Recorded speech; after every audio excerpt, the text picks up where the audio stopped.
In today's Moments episode, we're featuring one of the most iconic brand builders of all time, the former CMO of Netflix and Chief Brand Officer of Uber, Bozoma Saint John. Bozoma's perspective on marketing is fresh because it's not just about algorithms or trends, it's about something far more powerful. It's about curiosity. Curiosity about people, why they choose what they choose, what moves them, what scares them, and what makes them say yes. In B2B marketing, just like in life, we're not talking to businesses, we're talking to people. So if you want to understand the real edge behind influential marketing, this is the moment to listen in. Your first sort of real significant career move seemed to be this encounter with Spike Lee's agency. Yeah. So for people that don't know, who is Spike Lee? Okay. And how did that happen? Spike Lee is blackety black, first of all. All the blackness. No, but he is a film director, really, at his core, filmmaker, let's call it that, because he certainly produces and does other things and writes. But he has an advertising agency in New York. When I was there, it was on Madison Avenue. So Madison Avenue is like the place for advertising in the world, right? It's the place where the show Mad Men was made from. So DDB is one of the biggest agencies, and Spike had a JV with them. What brought you to New York in the first place? Curiosity. I graduated from Wesley University, which was in Middletown, Connecticut. And it was just time to apply to med school. And I really didn't want to. And New York was right there. It was like an hour and a half from school. And I really didn't have a plan. Yeah, I just went, trying to escape what I thought was my destiny. And like many people say, I think sometimes in this business, I kind of fell into this. But I think my destiny actually came to find me. That's what it was. I opened up and allowed for something greater that I didn't even know was possible to find me instead. So many people are in that chapter of their life where they're trying to find their destiny or trying to help, trying to figure out a way to let their destiny find them. Yeah. When you look back and connect the dots as to how your career came to be, and you think about that first moment where you went to New York and then you're on Madison Avenue, you're working for Spike Lee, and you find your destiny or it finds you. If your daughter comes to you and says, "Mum, what advice have you got for me on finding my destiny? Like, what have I got to do to actively bring it about?" Woo! Have you ever heard that statement like, "Let go and let God"? No. Have you heard that before? No. It's a very Christian thing. I feel like in the black church, there's a lot of that. Let go and let God. As if God is just gonna just sprinkle magic dust over you. And I'm like, no, I don't necessarily believe that. Just as a plain statement, I think the letting go is an action. It's not surrender. It's not like you just lay down and it's gonna find you. You're not gonna find your destiny sitting on the couch. The letting go for me is like the letting go of preconceived ideas about what it is that you are going to do. Letting go of, sometimes you're like trying to do something and keep hitting a wall. You're just like, if I just hit it one more time, it's going to break. Sometimes it's like, that's a cement wall, right? If you just move 5 feet to the right, it's actually plaster and you're going to go right through it. It's like sometimes it's the letting go of this thought that you had, which is like, I'm going to do this thing right here, is the magic. And I'll tell you this, look, it didn't just happen at that stage of my life. It's happening right now where, I'm like, okay, well, I think I am done with my corporate CMO work. I believe I'm finished. So I'm going to let go of it. I'm not going to be actively looking for the next CMO job. I want whatever is coming for me to come. I'm going to allow space for it. Now, it doesn't mean I'm just sitting around. I'm also, trying to polish other skills. I'm trying to create, because perhaps the next thing that's coming is somewhere more in that space. I can feel it, like in my spirit. And that understanding of like your intuition, and if you're listening to it, it's like a magnet. It's going to just draw you closer to the thing that you're supposed to do. And it has happened every single time, like every time, without fail. Like every job, every move I've made hasn't been because somebody said, oh, you know what? This makes logical sense. 1 + 1 = 2. Sometimes I'm just like, but it's not math though.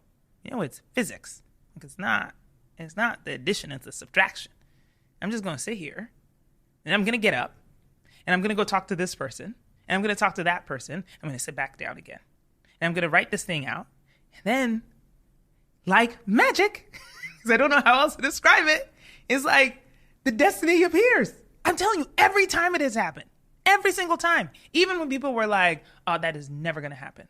Like, you're wasting your time. I don't know why you'd go over there and do that. I'm like, I don't know. Something inside, I'm telling you, it's telling me that this is the way to go. I'm going to go over there. Every time it's worked. You worked at Endeavor, big company that owned like the UFC and WWE, etc. Yes. Beats, Uber, Netflix. Apple. Oh, yeah. All the things. It doesn't seem like there was a huge time for pause and for, because you just seem to get right back at it all the time. I mean, that's what it appears when you look at the chronological nature of these events. Yeah. How have all of these personal tragedies fed into your career? And what role has your career continued to play in dealing with these personal tragedies? Yeah. Well, I think especially Peter's death made me impatient. Impatient is the wrong word, but it kind of feels like impatience with life. Urgent? Yes, urgent, for sure. The urgent life. Because I just have a much better understanding of not wasting my time or my energy. Well, I look at your story and I see someone who doesn't hang around if they don't like something. Yeah. Yeah.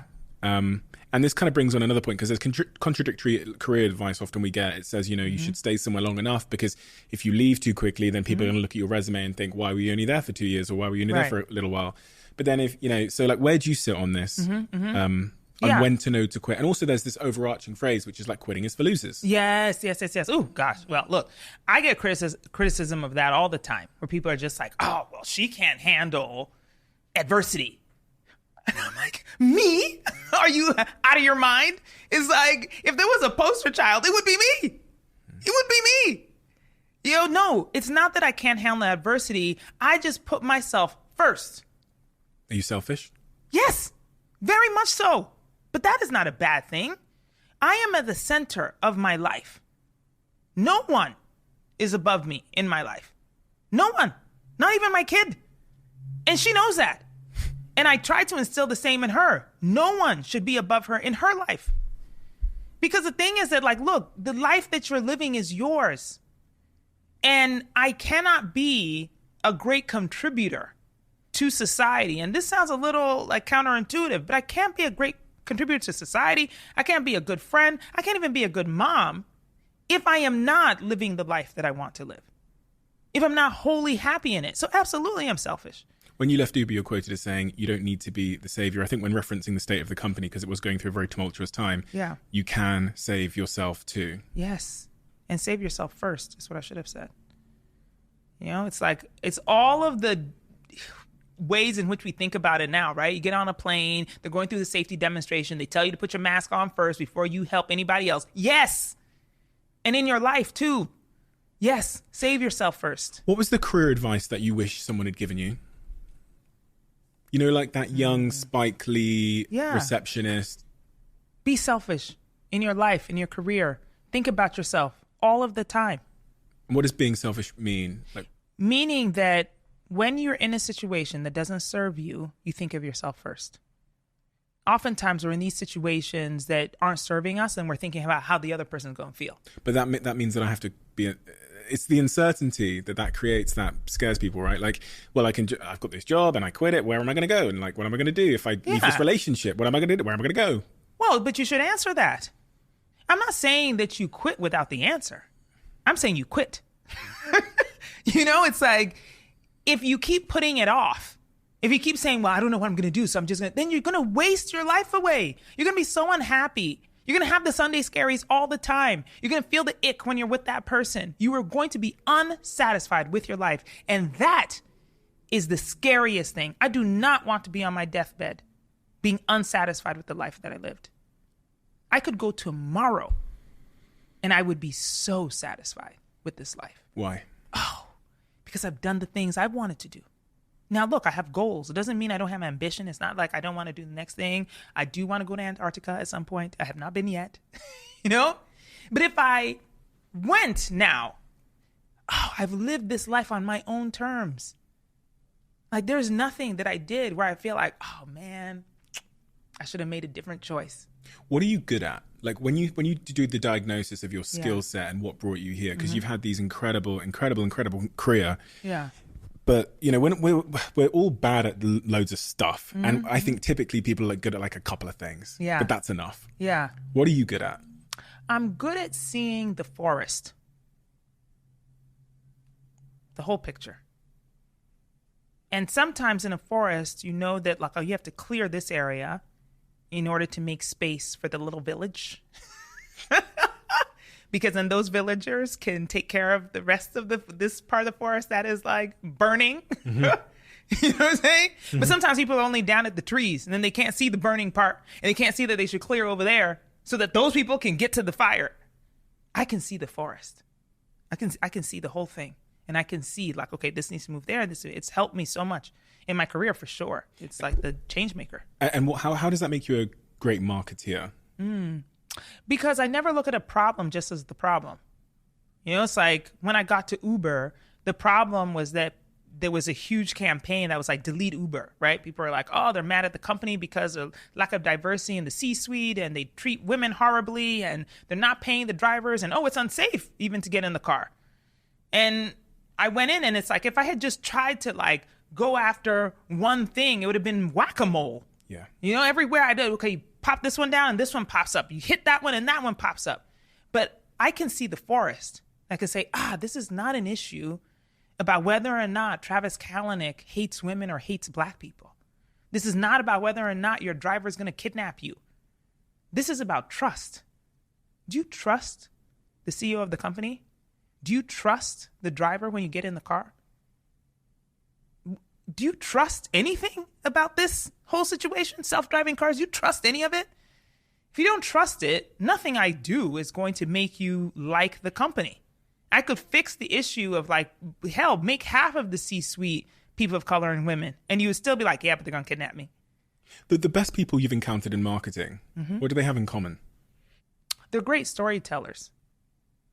They can make you believe anything. Those are great marketers. The ones who make you believe that you put on a pair of Nikes and somehow you're now LeBron James. And how do they, what constitutes, what makes a great story? It's close enough to the truth. For you to believe it? Yes. Well, when I put on any pair of shoes, I'm no LeBron James. But you probably walk more confidently. It's true. So maybe you weren't LeBron, but you're a better version of yourself.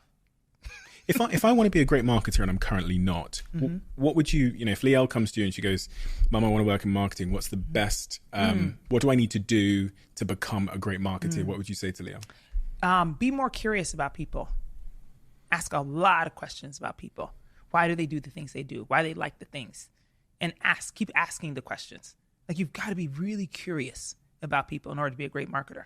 Because you can't just rely on what you know and your experiences, even though I do say that you should be a focus group of one. It's like if you like the thing, maybe somebody else will like the thing. If it makes you laugh, maybe somebody else will laugh. If it makes you scared, somebody else is going to get scared. If somebody inspired, somebody else will be inspired. I believe that.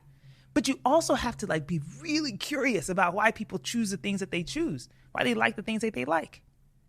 If you're not curious about people, you're going to suck at this job. What's the most important thing we've not talked about? And I really want to focus this a little bit more. There's going to be so many young people, not so young people that are listening to this conversation now. They look at your career and they go, I want to walk that path. I want to be the CMO of the biggest companies in the world. CEO of this company. What's your parting words to those people? Oh gosh, that's such a hard one. Because the thing is that there is no path. You know, if somebody tells you, like, do these steps in order to get to where I've got, they're lying to you. You're not going to get there based on the things I've done. The only way you're going to get there is by listening to yourself, is by following your intuition, is by doing the things that you're really good at. And leave the rest of that stuff that you're not good at, that other people are trying to advise you, leave that alone. So if there's any advice, get to know yourself better.